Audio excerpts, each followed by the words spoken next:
은 히브리서 7장 11절에서부터 15절까지 되겠습니다. 히브리서 7장 11절에서 15절.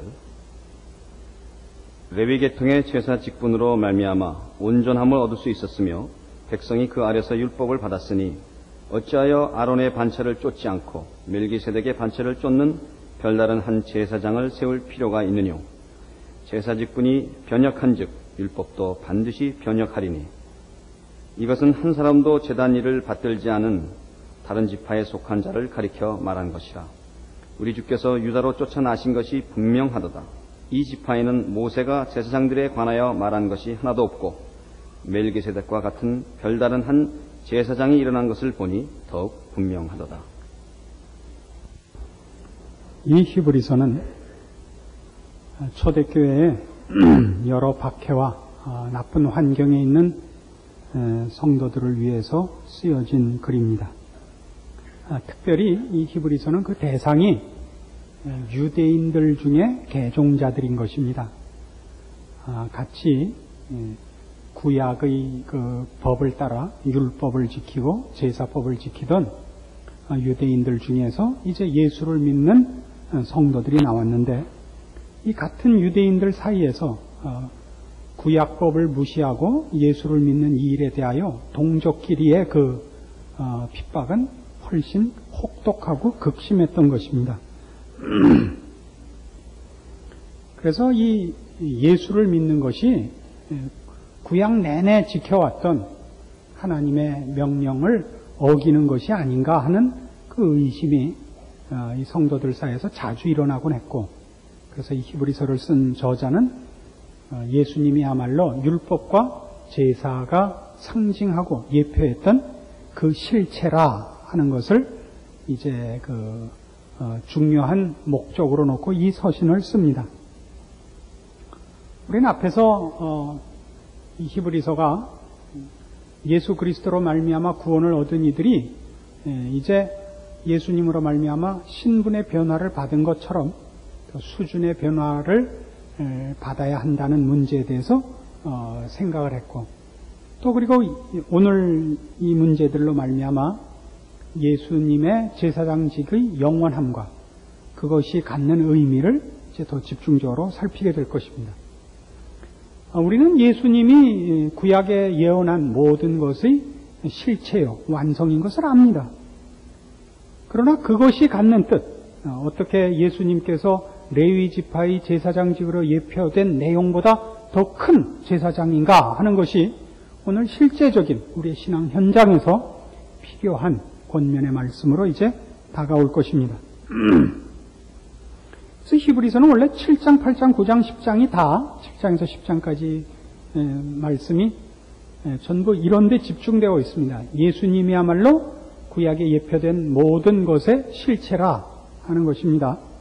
오늘 내용은 그래서 예수님의 제사장직이 레위 지파의 제사장 직분으로는 다 설명할 수 없는 보다 크고 영원한 것이라 하는 것이고, 본문은 11절부터 19절까지입니다. 편의상 15절까지만 봉독했습니다. 우리가 이 예수님의 제사장직을 논하는 이 문제에 있어서 성경이 지금 히브리서가 우리에게 가르치는 것은 예수님의 제사장직의 중요한 초점은 레위 지파의 제사장직보다 멜기세덱의 제사장직에서 찾아볼 수 있다 하는 것입니다. 그러면서 레위 지파에게 허락한 제사장 직분으로 예수 그리스도의 제사장 직분이 다 설명되는 것이라면, 그러면 왜 예수님이 레위 지파에서 출생하시지 않고 유다 지파에서 출생했겠느냐 하는 것이 오늘의 중요한 논쟁거리입니다. 예수님이 멜기세덱의 반차를 쫓고 또 유다 지파에서 태어나신 것으로 인하여 레위 지파의 제사장 직분으로 설명하는 제사장 직분보다 더 큰 예수 그리스도의 제사장 직분의 실체를 우리가 보게 된다 이겁니다. 이사야 9장으로 가시죠.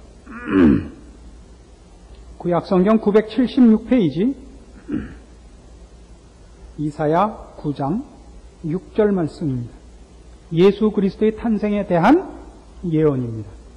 9장 6절. 이는 한 아기가 우리에게 낳고 한 아들을 우리에게 주신 바 되었는데 그 어깨에는 정사를 메었고 그 이름은 기묘자라 모사라 전능하신 하나님이라 영존하시는 아버지라 평강의 왕이라 할 것임이라. 그 정사와 평강의 더함이 무궁하며 또 다윗의 위에 앉아서 그 나라를 굳게 세우고 자금 이후 영원토록 공평과 정의로 그것을 보존하실 것이라. 만군의 여호와의 열심히 이를 이루시리라. 이렇게 나옵니다. 우리는 레위 지파 제사장들에게 허락된 제사를 통하여 또 그 제사장 직분을 통하여 예수 그리스도의 제사장 직분에 대하여 익히 알고 있습니다. 그러나 성경은 예수 그리스도께서 제사장 직분만 갖고 있지 않고 왕권을 갖고 있다는 것을 즐겨 우리에게 가르치고 있습니다. 그것이 오늘 지금 본 이사야 9장 6절 7절입니다. 그런데 이제 재미있는 것은 이 왕권이 영원하다는 얘기와 함께 나옵니다. 영원성에 대해서는 멜기세덱인 것입니다. 멜기세덱의 반차를 쫓는다는 예수 그리스도의 제사장 직분의 한 특성을 설명할 때 멜기세덱을 도입하는 이유는 그의 영원성 때문입니다. 멜기세덱은 신이 아닙니다. 그는 한 인간에 불과하지만 성경이 멜기세덱을 도입할 때 앞도 없고 뒤도 없고 아브라함이 롯을 구출해갖고 오는 장면에서 만나서 그에게 복을 빈 장면만 멜기세덱을 도입함으로써 멜기세덱의 그 제사장직에서 그의 제사장직의 영원성을 우리에게 예표하기 위하여 멜기세덱의 기록은 그렇게 딱 자르고 마는 것입니다. 그도 태어났고 죽은 사람입니다마는 멜기세덱을 그런 상징으로 쓰고 있다 이거죠. 근데 이 영원성은 예수 그리스도의 왕권을 얘기할 때도 언제나 같이 나온단 말이에요. 지금 본 7절 다시 보시면 그 정사와 평강의 더함이 무궁하며 또 다윗의 위에 앉아서 그 나라를 굳게 세우고 자금 이후 영원토록 공평과 정의로 그것을 보존하실 것이라. 예수 그리스도의 제사장직에서 우리가 기억해야 되는 것은 레위 지파의 제사장직에서 예표한 것 같은 속죄제를 드리는, 우리를 죄에서 구원하여 하나님의 자녀로 만드시는 이 속죄제를 드리는 제사장. 그러나 성경이 우리가 가르치는 그것뿐만 아니라 그의 제사장직의 높음, 제사장이되 왕인 그의 권세, 그리고 그의 제사장직과 왕권의 영원함, 이것들이 예수 그리스도의 사역에 있어서 기억해야 될 특성이다 이겁니다. 에스겔서 34장으로 가보십시오. 구약성경 1205페이지입니다.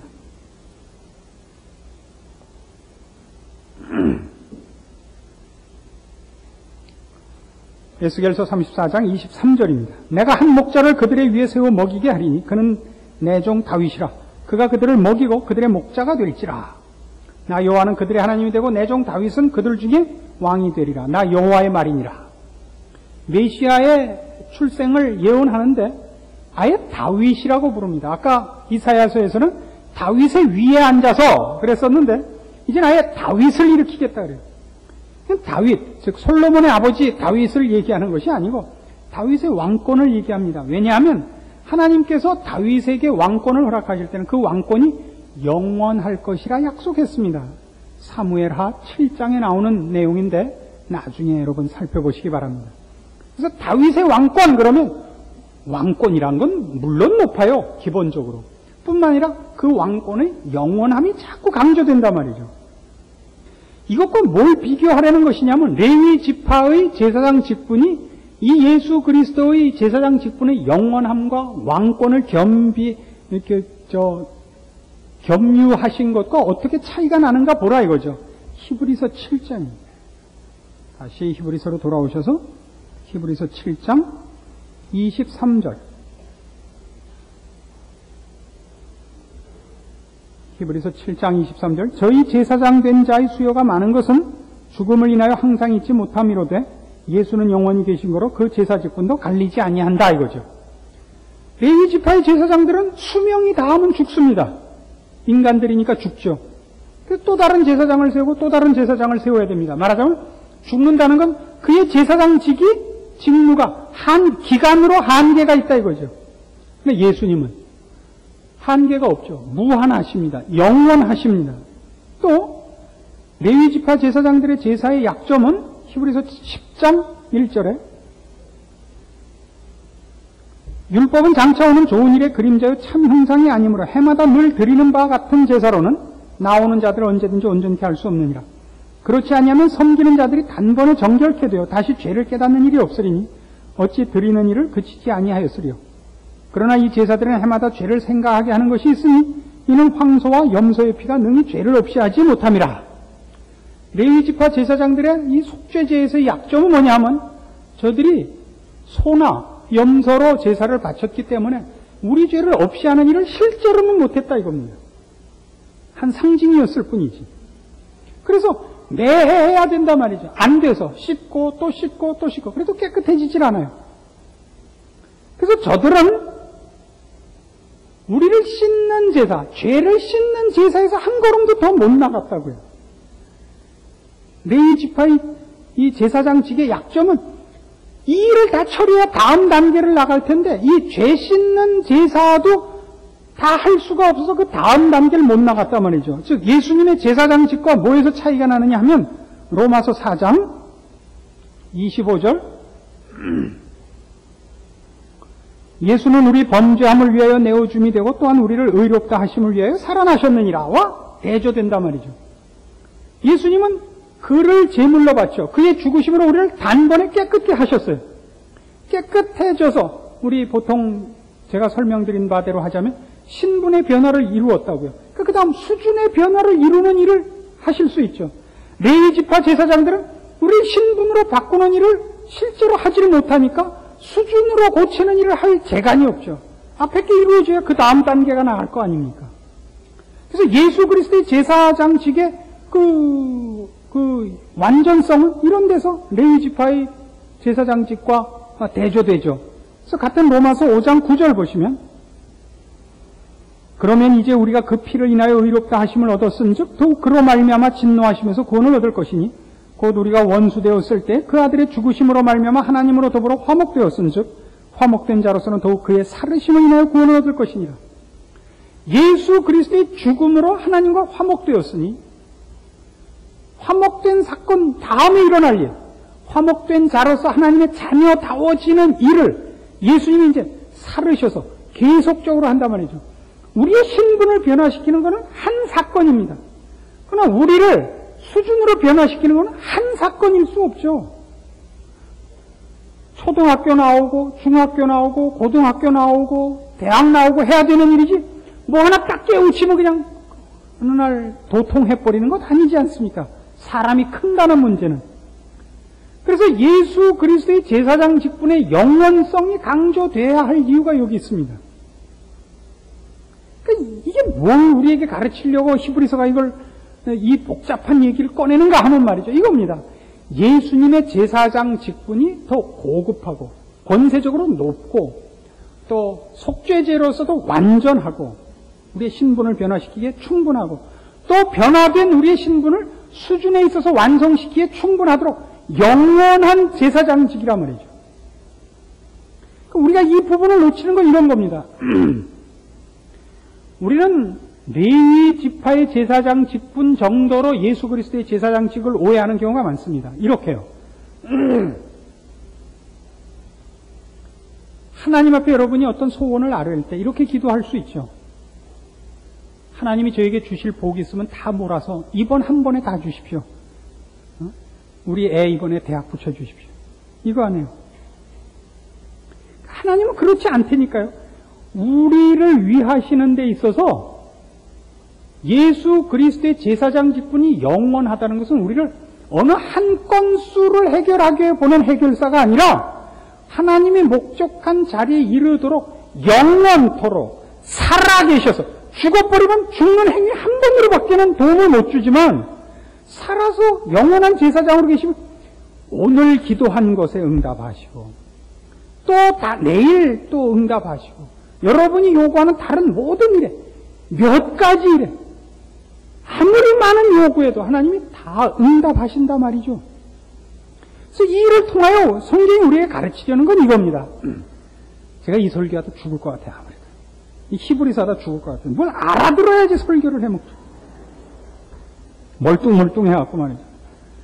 저기 돌 하루방도를 놓고 해도 회심을 하고 감사를 했을 텐데, 이게 뭐, 하나님이 우리를 어느 가치로 인정하시느냐 하는 것이 여기서 나옵니다. 레위 지파 제사장들이 소를 바치는 것으로는 우리를 속량 못하는 것입니다. 소값이 꽤 나가죠. 그렇죠?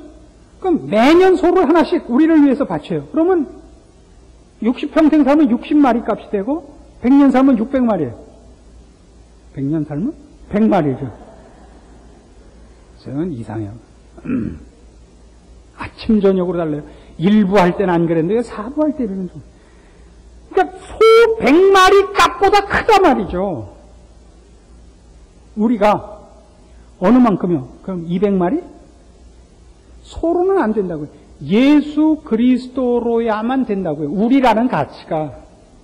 또 우리를 하나님의 자녀 삼으시고 목표하신 그 목표가 얼마나 높으냐 하면 예수 그리스도께서 왕권을 가지고 영원토록 와서 편을 들어야 되고 가르치고 인도해야 되는 데까지라고요. 구원이란 그런 거예요. 뭐 어느 날 난 알았습니다. 이건 다 하나밖에 모를 때 그러는 거예요. 국민학교 때 누구 만점 안 받아본 사람 있나요? 구구단 외우면 세상의 수학은 다 안 것 같이. 그러면 안 돼요. 난 이제 알았어요. 뭘 알아요? 알기는 시작이에요. 하나님이 우리에게 요구하시는 하나님의 자녀의 그 성경이 얘기하는 그리스도의 장성한 분량이 충만한 데라는 것은 상상할 수 없는 데인 거예요. 영광의 자리요, 거룩한 자리요, 지고한 자리인 것입니다. 그래서 그렇게 우리를 만들기 위해서 예수님이 영원한 제사장이 되셔야 된다니까요. 일주일에 한 번 하는 과외가 아니라고요. 여러분이 기도할 때만 하나님이 만나주시는 거 아니에요. 여러분이 기도할 때는 물론 만나주시죠. 여러분이 기도해서 하나님이 그때 불러야 오시는 거 아니에요. 여러분 옆에 늘 계세요. 여러분은 혹 하나님을 잊을 때가 있을지 몰라도 하나님은 여러분을 잊는 적이 없다고요. 그래서 성경이 우리에게 가르치려고 하는 게 뭐예요? 이런 일들을 통하여 하나님이 우리를 향한 사랑, 우리를 구원하셨다는 게 무엇인가를 알라 이겁니다. 하나님은 우리에게 부모인 것입니다. 우리가 이해하도록, 부모 이상이지만 우리의 이해를 위해서 얘기하죠. 부모입니다. 부모와 자식 관계는 이 이해를 돕기 위해서 하는 예니까 오해하지 마세요. 부부하고도 다르죠. 부부는 헤어질 수 있어요. 예를 들자고 그러는 게 헤어지면 안 돼요. 근데 부부는 내일 해가 서쪽에서 뜰지라도 라는 뜻이에요. 부부는 헤어질 수 있어도 자식과 부모는 못 헤어지죠. 왜 못 헤어지죠? 암만 아니라 그래도 아닌 게 아니니까. 부모와 자식은. 부부는 헤어지면 남남이 혹 될 수 있을지 몰라도 부모와 자식은 암만 마음에 안 들어도 자식인 걸 어떻게 부인할 수가 없잖아요. 부모와 자식이라는 건 다른 걸로 가릴 수가 없잖아요. 하나님이 우리에 대하여 갖고 계시는 사랑과 우리를 향한 구원이 바로 그거라고요. 잘하면 상 주고 못하면 벌 주십니다만 그것은 남남의 사이에서 일어나는 법, 윤리 이런 차원이 아닌 부모 자식같이 혈육의 관계로서 일어나는 것이라 말입니다. 제가 죽는 데니까요. 이사야 1장 제가 제명에 못 살고 죽으면 다 여러분 탓인 줄로 알고 계셔야 됩니다. 이사야 1장 구약성경 966페이지 이사야 1장 2절입니다. 이스라엘 백성이 항상 하나님 앞에 범죄해요. 하나님이 이스라엘 백성의 범죄에 대하여 안타까워하시고 꾸중하시는 장면인데 그 꾸중이 바로 그런 부모와 자식의 감정이라는 걸 좀 느끼란 말이죠. 이사야 1장 2절 하늘이여 들으라 땅이여 귀를 기울이라 여호와께서 말씀하시기를 내가 자식을 양육하였거늘 그들이 나를 거역하였도다. 소는 그 임자를 알고 나귀는 주인의 구유를 알건만은 이스라엘은 알지 못하고 나의 백성은 깨닫지 못하는도다 하셨도다. 슬프다 범죄한 나라여 허물진 백성이여 행악의 종자여 행위가 부패한 자식이로다. 그들이 여호와를 버리며 이스라엘의 거룩한 자를 만홀히 여겨 멀리하고 물러갔도다. 너희가 어찌하여 매를 더 맞으려고 더욱더욱 패역하느냐. 온 머리는 병들었고 온 마음은 피곤하였으며 발바닥에서 머리까지 성한 것이 없이 상한 것과 터진 것과 새로 맞은 흔적뿐이거늘 그것을 짜며 싸매며 기름으로 유하게 함을 받지 못하였도다. 이게 뭐예요? 여러분, 자식이 속썩이면 어떡하죠? 그게 남일 때는요, 속썩이면 안 보면 돼요. 마음을 닫으면 되잖아요. 마음을 닫지도 안 되면 가서 죽여버리면 되잖아요. 그러나 자식은 그렇게 안 되죠. 아무리 큰 잘못을 해도 자식은 죽일 수도 없고 외면할 수가 없죠. 마음을 닫을 수가 없죠. 그래서 한탄이 더 크게 나오는 거예요. 자식이 속을 썩이면 어디 가서 하소연해? 길을 막고 지나가는 사람 붙들고 하소연하는 거 아니에요. 여보소 거기 가는 남종네 내 말 좀 들어보소 이렇게 나오는 거예요. 내가 이놈 때문에 먹을 거 먹지 않고 입을 거 입지 않고 여태껏 이렇게 잘했는데 저놈 새끼 하는 말 좀 들어보소. 뭐 나에게 해준 게 뭐가 있냐고 대드는데 눈가를 팔까 혓바닥을 자를까. 그러나 그건 다 원한과 정죄가 아니라 돌이키라는 거죠. 야 이놈아 돌이켜라. 정신 차리고 돌아와라지. 넌 나쁜 놈이고 난 아니다. 이제부터 난 책임 없다. 이런 말을 하는 부모는 없는 것입니다. 안 그래요? 여러분 자식도 없어요?